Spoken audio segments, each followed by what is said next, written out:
Hey guys, welcome to the Liberal Hive Mind, a channel solely focused on exposing the abundant hypocrisy of the left. You know, with all the clips that we've been covering lately of Antifa doing what they want, when they want, and getting away with it, the most recent example being the Billboard Chris, I believe his name, situation, where local Canadian police officers literally just stood by and watched as Antifa thugs and other leftist activists assaulted the man, and they essentially said, well, you know, we had it coming, didn't arrest the perpetrators, and simply walked away. With all of these situations that we've covered, you would basically think that that's the norm, or at least, and definitely these Antifa goons seem to think so, that they have the right to disrupt, interrupt, assault, vandalize, attack anyone in their path in any of these counter-protests without any consequence or repercussions because they're justified for being on the right side of history, taking down the fash, they're bashing the fash. Well, you know, that may be true in places like Canada, in places like Portland, California, New York, you get the common denominator. One place where that certainly doesn't work is, of course, the beautiful, great state of Texas. And boy, oh boy, these unemployed Antifa goons are learning the hard way that their little Portland games don't work in the Lone Star State. Let me show you guys exactly what's going on as a group of Antifa LARPers get arrested. We've got some stuff to get into, so let's roll the tape. Alright folks, let's take a look at this headline from Fox News. Texas police release video of arrests after Antifa attacks peaceful drag show protesters. Fort Worth, Texas police released a video of what transpired Sunday before 3 Antifa members were arrested for attacking peaceful drag show protesters. Video captured of the incident on April 23rd shows a small group from Protect Texas Kids setting up for a protest in front of Fort Brewery and Pizza, which is located across the street from where a scheduled drag show event was to take place. So it seems relatively non-controversial. A political organization that disagrees with these shows showed up not even at the venue but across the street, peacefully protested, simply showing up with signs and voicing their concerns. Typical protected speech. And of course, it's pretty much as predictable. You know how these leftist terrorists would react. They walked up to the peaceful protesters and maced them in the face. In a place like Portland, charges, let alone an arrest of these individuals, would never be pursued. Well, in Texas, they were arrested immediately.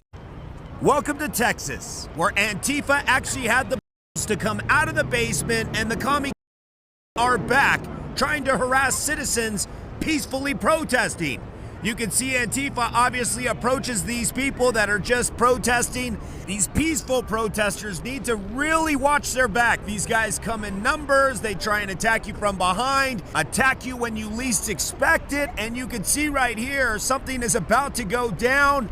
I'm not surprised when these guys try to be civilized, they always come back with an attack like this. Obviously, Antifa does this in places where they're protected by cops and protected by the policies around them, but not in Texas. Texas, it's a little bit different. If you want to come around and you're going to find out real quick. And you can see they go back to their little corners, the little commie in a little meeting over there, and it looks like the cops are about to approach. Hey, bud, you come with me real quick? No. Yeah. He's going to come with us. He's right here. That's it. You need to come over us, bud. I'm not doing anything. We're going to go get him. Get away. Stop falling. Stay right here. Stop. Hey, you take off running, you're going to get charged with that. Antifa doesn't realize they can't get away with the same shit out here that they do in Portland, that they do in all these other liberal cities. Now they're crying like the little because their caretakers are probably told them, you won't get arrested, but this is Texas. You want to come out and protest peacefully, fine, but you start attacking people, that's when you become a freaking with your message.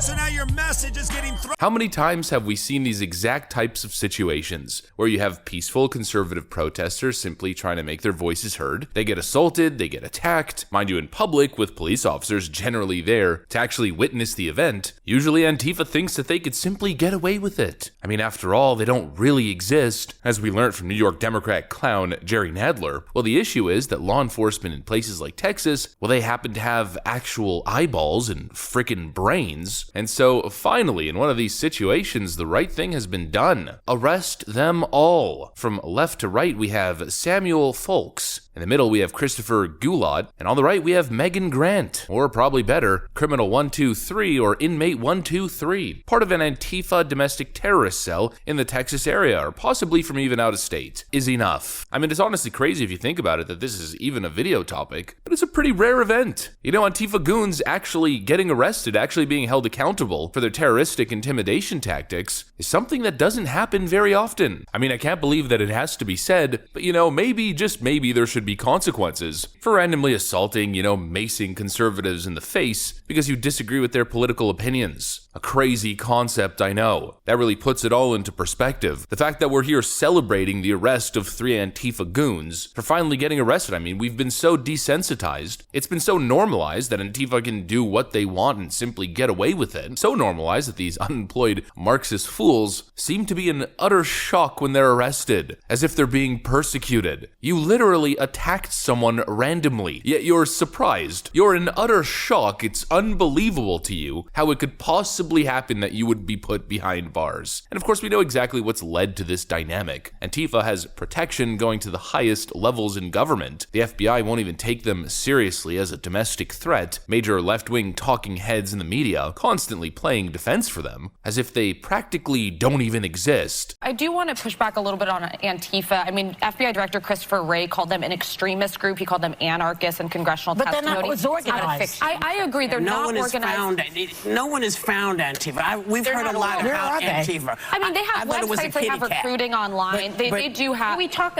Sonny's brought up many times about the FBI director speaking about white supremacy being the #1 target. He also said, that same trusted source, that it's a real thing, it's not a fiction, it's just not organized. Right. They ambush, they're awful. He said it's merely an idea. Antifa is not a highly organized movement, nor is it merely an idea. It's a loose organization. But it's so odd that we have not. Well, where are they? Because you know they show up everywhere. There's protests and rioting. But no, they don't come on television. But no, but this is it is different. Oh, sorry. Go ahead. It is different than the Proud Boys. It's not as organized. Elected officials haven't appeared with them. We all agree on that. But Christopher Wray said, we're seeing people exploiting this situation after George Floyd's murder to pursue violence, extremist agendas, anarchists like Antifa and other agitators. Again, there is no person you can point to and say, oh, that person represents Antifa. Antifa doesn't exist because they're not an organized group. And how is it exactly that they always manage to be so organized in collecting or gathering the troops to show up at all of these events, all dressed the same with the same tags? It must all just be a coincidence. And you know, they just happen to show up to these events at the same time coincidentally. What a joke. Antifa's a terrorist organization terrorizing random innocent civilians simply participating in the American system. Antifa should be labeled and treated as domestic terrorists, and it's pretty much not more complicated than that. That's what I got for you guys. Hopefully you enjoyed this video. If you did, make sure to leave a like and possibly subscribe to the channel. Of course, you know that we'd love to have you here. Thanks for watching, and I'll see you on the next one.